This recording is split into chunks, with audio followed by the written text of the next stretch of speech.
Alright, I figured if I was putting one video up, I might as well put two up. This is on the free chess server. Standard time controls 15 minutes or longer. Um, it's a 15-minute game. I'm rated just shy of 1700 here. My opponent's just about 1600. Alright, I'm playing a Queen's Gambit accepted, which I enjoy. I enjoy the accepted lines more than the decline lines. It opens it up a little bit, makes it a little bit more fun and more tactical. There's a handful of moves you can play here. I tend to play knight to c3 here. You can also play knight to f3, which is real common, and then usually after something like this, and I can either play e3, or now I can play knight c3 or something like that. You can even play queen a4 here, taking the check, and then after c6 you can scoop that pawn back with your queen. I don't like this line. I'm going to get that pawn back anyways in Queen's Gambit accepted. It's usually really difficult for black to hang on to it. So I play knight c3, just protecting against the obvious b5 to defend the c4 pawn. a6 is standard here to set that up. And then there's a couple ways you can proceed. I could play e4 here, and then at b5, knight f3. I'm not terribly worried about recollecting this pawn quickly. You can see I've got a pretty big lead in development here. He's having to shore everything up with pawns on the queen side. Meanwhile, I'm taking the middle and a little bit on the king side as well. So e6, he needs to get that bishop out. He needs to get this knight out soon because he's behind in development, even though he's got a pawn temporarily. He's going to give that pawn back to gain his time back here. Okay, so here, bishop e2 is good. Get ready to castle. Bishop b7 is real common here to get that bishop on the long diagonal. And then I can play e5. I can castle. There's lots of lines here. Eventually, I'm probably going to look at something like a4 to make a pawn break, trade here, get my knight up there and take another pawn. It's not guaranteed I'll take this pawn back on this side, and that's okay, because I've got the classic center. I've got a lead in development. Let's say I castle here. My king is already safe. He's nowhere close to safe. His king's stuck in the middle. He's got gaps here. My queen can come to c2 soon. My queen can maybe come out this way if I trade pawns. Like you can see a4. If he took, I can come with my queen and check. So anyways, there's some fun lines in the Queen's Gambit accepted. I tend to play knight c3 here. I might switch to knight f3 for a while and see how much I like it. Okay, so a6 is standard here. And rather than playing e4, I like to play a4 here sometimes. Most of the people I play at my level, which is 1300 in Blitz and usually 1550 or so, and maybe or 1600 or so, I guess, in Standard. Right now I'm a little high, but it'll probably come back down pretty soon. I got a couple of easy wins. So I'm probably 1600. Anyways, a lot of people are unfamiliar with d4 openings at my level.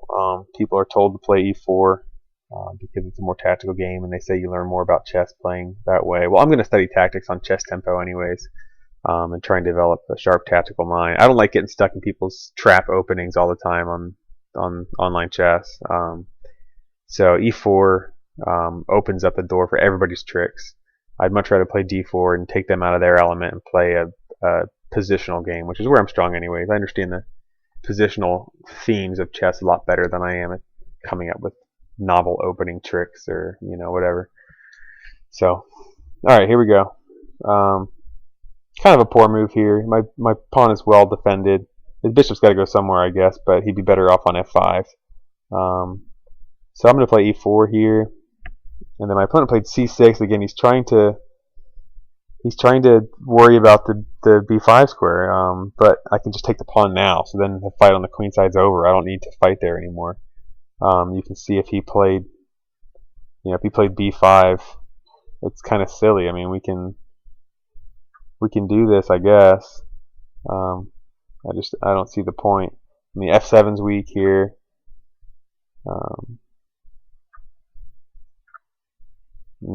This king's looking awkward now. g6, d5. I mean, who likes this? This is good for me. So The queen side's not where this fight's going to be anymore after e4, and c6 is bad. So give me that pawn back. So now you can see I've regained my pawn, which is always your goal in the Queen's Gambit openings, especially in the accepted line. And I still have the classic center. He's short his d pawn here after the trades. I've got a lead in development. I got control of the center. This is just great for white. It's exactly what you want out of a d4 opening. It's a position like this. I'll give you a hint. I don't win this game. I lose. So before you start thinking I'm just cocky and only showing my wins, this is definitely a loss, and I'll show you my blunder at the end. I've kept it even the whole time. It was a pretty sharp game, actually. Okay, e6 is the best move here. It keeps my bishop from having tricks on the f7 square, which is notoriously weak. It opens up lines for his bishop. His knight's going to be able to come out to f6 soon. So this is his best move. Now, again, I'm ahead a little bit. I've got a positional lead. We're even in pawns. I have the center control. It's definitely not a win for white or anything right here, or else I wouldn't have lost the game. But this is a good game for white. But black, it's playable for black for sure. Okay. Knight, of course, knight f3 is common. It makes sense right here. It prepares me to castle. So okay, here's a little test for me. My first test after getting through the opening. Happy. Do I castle here or do I play queen b3? Now I think castling is better because I don't care if he trades here. I'm happy to maintain the bishop pair. The board's rather open for a d4 game.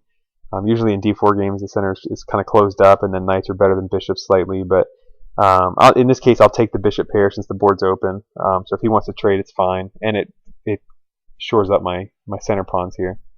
So you can see if I castle and he wants to take, can retake here. This is really good for white. It'd be kind of silly for him to develop a piece just to trade it and let me have even tighter of a center control. More open lines for my dark squared bishop to come out here to a3 if I want it, or I could develop on this side, whatever I want to do. It's a real good game for white. Alright, I had a little glitch in my software, but I'm back in the same spot. Okay, so the question was, do I castle here or do I play queen to b3? Now I showed you castling is probably the best move, but there's always options. I chose to play queen to b3 here. I like to be kind of aggressive with my queen when I get the chances to, especially on this B rank. Yeah, because I'm attacking a weakness here in b7. So he goes ahead and trades. I'll take it with my pawn happily. I've got an open line here now for my rook. My pawns are still strong. I've still got a great lead in development now. So this is a good game for white. So this is where we were at over the board. I still think castling would have been a sharper move here, or a smarter move anyways. Just get my king to safety while I can. Every once in a while you think you've got one or two more moves to castle, and then you find yourself in a tactic where you're losing a pawn or you're something because your king wasn't safe. And so when in doubt, just castle. I think this is kind of a weak move for black. It's not horrible, but my options here are, again, to play my bishop back to d3 and just hang on to the middle and not worry too much, or to trade. Now I chose to trade. I think that was a weakness. Better would have been bishop here. He's not going to trade me here. That would just be kind of silly. Queen b7 is winning. So I shouldn't be worried. Oops. Okay. So anyways, I chose to take here, and he retook, and then I played bishop to d3. So slight difference in the position here, but I would have been better just to play d3 in the first place. Knight to c6. Now you can see because of that, I'm allowing him to open up some lines and get some counterplay and get his pieces developed. And now we're even in pawns. We're relatively even in development, and I think the lead that I built up isn't quite as strong as it was. I'm still in great shape for white, don't worry. Okay, so castles here. Knight f6, and I played bishop to g5. Now here's a problem with my play that I'm noticing. I should have played d5 here. And I always get nervous when I'm pushing one of my two center pawns here. Anytime I have this classic center, I tend to just sit on it too long. And the reason this is good is not just to control these squares, but to occupy them. So d5 would have been a great move here. You can see if he wanted to trade, I got after I take back here. He's got to move this knight. E7 is probably best, and then d6, and I can just keep pounding him with this passed pawn. Don't forget passed pawns have always got to be pushed. So now he's back to playing knight to c6. You can see how strong this pawn is sitting up here, and I'll be able to maintain it. And I can check him here. So it's looking pretty good, you know. There's even some tricks here. Like, doesn't this look nice? I mean, he can't play this. I can just, I can. Well, there's lots of stuff I can do. I can check him here. There's all sorts of tricks. Anyways, I mean, we've got some options. That's not terribly good because it leaves this bishop hanging. It's still not bad at all. Even if I wanted to play lines like this, I kind of give up my passed pawn advantage, but I've won so much material along the way that I'm pretty happy. So, anyways, that would have been a great line here to play d5. I'm going to work on learning when to advance those more. I played bishop to g5 here, and then I think a classic kind of Potzer move is to just take as soon as you pin that knight and they bounce it, you just take. I didn't like this because I knew that open lines and counterplay up on the king side. I've been strong on the queen side over here. The king side is now opened up. This isn't a bad line at all. I just kind of learning at times that sometimes less is more. This is a good diagonal to be on for my bishop anyway. So, and I'm happy if he plays g5. I can play this back here. Now his king side's a mess. His queen side's a mess. His center's not strong. His king has nowhere to be that's safe other than just sitting right where it is. And now my goal ought to be to attack in the center. You can see he's starting to block down the king and the queen side a little bit. I'm well developed. I ought to be jamming things down his throat in the center. So you can see if he castles here or something like that. Bishop to d6 is a great move. Like I need to be pressuring this center constantly. Another good option here, get my queen back behind this. Eventually when I push this pawn, I have this battering ram. So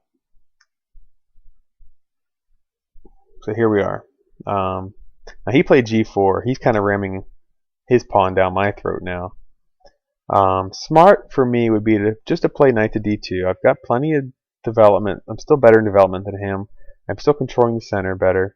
I still have better attacking chances in the middle than he does. I don't need to be worried about this pawn. His king is weak. This would have been fine for me. But the same way that I have the weakness about not pushing this d pawn when I'm supposed to, I also tend to drop my knights in here and initiate trades when I shouldn't. When I have a lead in development, I shouldn't be wasting my development lead on trades because then it's just kind of equalizing. So here's the trade we did. This bishop looks kind of silly in front of my pawns here. It wouldn't be bad up here on d6 with the pawn behind it, but then I lose control on the queen side, and I don't want to lose control on the queen side. In fact, that's where all my trouble comes from. So here we are. Again, best move here is c4 now. It's pushing pawns here in the center and creating some play. You can see after b takes c4, I can play bishop takes c4. Now my bishops are looking strong. Everything is piling up in the middle, and he still looks underdeveloped. His rook is still bad. This rook is kind of silly out here with no counterplay on the king side. His center's a mess. This is a strong game for white. He's got to offer a trade at this point just to not get demolished. And I mean, you can see this position just looks good for white. I can't imagine wanting to play black in this position. Anyone that looks at this board and studies it for 30 seconds is going to say, yeah, white's got the better game here. So what I should have done is play c4. So again, I'll get better with my pawns. They're kind of a weakness for me right now until I get all the way to the end game. I played f3. My idea here is if he takes, then I can play rook takes, not pawn takes, of course, it's pinned to my king. Rook takes, and now I've got pressure on this knight that he's not going to enjoy. He's going to have to dance it out here. So these are the kind of positions I was looking at. I want to get this behind this pawn so I can claim some more space in the center.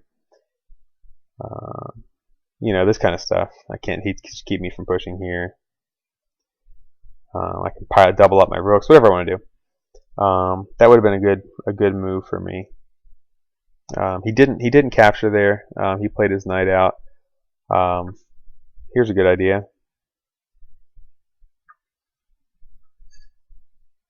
How about that? G5. I can trade here if I really want to, although I shouldn't. This bishop's kind of too strong. I've got the bishop pair. I should hang on to it. This is a good way to do it. He's forced to play passively. I'm sorry. Snapping off this knight here is not best, but this is good, again, good game for white. You look at this and you say, yeah, white's much better. So instead of taking there, again, I was just intimidated, and I'm bad with pawns in the middle game, so I kind of wasted a move here. I didn't know what else to do, and so I played bishop to d6. I had no intentions of pushing my e pawn up to e5. I don't like what this knight is doing to my king side. He has control of these two dark squares, and I need this dark square bishop to have access to those. So d5 would be a mistake here. So now when we capture, it's a little bit different than we looked at before because his queen can get into play. And I can't just chase him away because he can just take with the knight. So here I'm kind of in a bit of a jam. It's not bad. White's still leading here, but I've got to play smart. I played rook a2 here, which isn't bad. It defends that pawn. You notice he's threatening mate in 1 here if I don't have that rook, and so rook to a2 defends the g2 square. He's got checks here, queen c1, bishop f1 is probably best. This isn't terrible for white. He doesn't have much he can do with all of this. But so here we are. He played rook to c8, which is a mistake. Well, in my book, it's a mistake. He needs to be pressuring on the queen side still. And then I made a big mistake. Here I played rook f to f2. What I should have done is play rook a to f2, piling up on this pawn here, kind of forcing him to defend. He'll use f6 to defend, and I can play e5, f5. It kind of locks my rooks in here, makes him look a little silly. But then again, d5 just kind of opens things up. These are good lines for white. Instead, I played rook f to f2, and that allows queen c1 check, and after bishop c1. Now there's things he can do with this position, like rook takes c3 would have been big. My queen is getting bullied around now. Now you can see that black is equalized for sure, if not better. We're going to dance around. Like we could probably just perpetual, a 3-4 repetition and call this game a draw. But you can see I let him into my space here. So here's what happened over the board. Instead of taking with a rook, he played a5, which is a mistake. It allows c4. Again, bad pawn play for me. That's what I want to highlight with this video. The whole reason I'm showing you this video is to show you how bad I am with pawns in the center, and hopefully I'll learn from it, and you can all learn from it as well. He played f5. I played rook f to c2, which is another mistake. I'm missing out on good moves, and I'm playing Potzer moves. I'm just chasing queen around. I don't have any plan with this move. I don't want to do anything with it. I'm just trying to bully his queen around. It lets him check me, and I can either block with my rook now, or I can play king to h1. They both kind of end up the same. Alright, he attacks my queen. You can see now I've lost the initiative I had, and his queen's in my position. I had no good ways of chasing him out. Now the queenside pressure is difficult to deal with, as he's got all these big open lines to attack in, and I'm way over here on the queen side. It looks kind of silly now, because I've let him formulate good attacks over here. He gets to scoop that pawn, and here's where I made my big blunder, and I'll show you what I did. I played a lot of mate in 2 here. Of course you can see it, There's the mate. So that's what happened over the board, and I lost the game. What I imagined would happen is I did miss that mate in 2 entirely, and I was hoping we'd do something. If we did something like this, queen takes b5 check, He can block with his queen. Maybe we trade down like this. And then I felt like I had relieved all of the pressure. I'm going to come to c5 with my bishop here. This is what I saw, and I thought, hey, you know, I can clear up all that pressure. Now my rooks look a little better than his. You know, he's going to get behind his pawn, so I can't take it. I'm going to try and pile up on it. This is a good game for white. So that's kind of what I was hoping when I made that bishop move. Of course, it's rather silly. Whoops.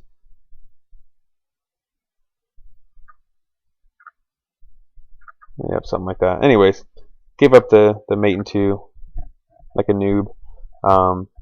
So hopefully you can learn a little bit from this game. We'll go way back. I showed a lot of variations. It's going to be a long one. Spent a long time analyzing this because I need to get better with white. I tend to win a lot more with black. So hopefully this is instructive here. This, you know, Queen's Gambit accepted line. Understand your goals are to hopefully get that pawn back, mostly to get a huge lead in development and make black throw a pawn at you to regain the development. And if he doesn't, then you need to tactically overwhelm him with your development lead. Maybe with getting your knight out here and attacking, you know, f7 or, you know, whatever. So key factors are this, you know, positional play in the center. If you can equalize and maintain your lead in development, you're doing great for white.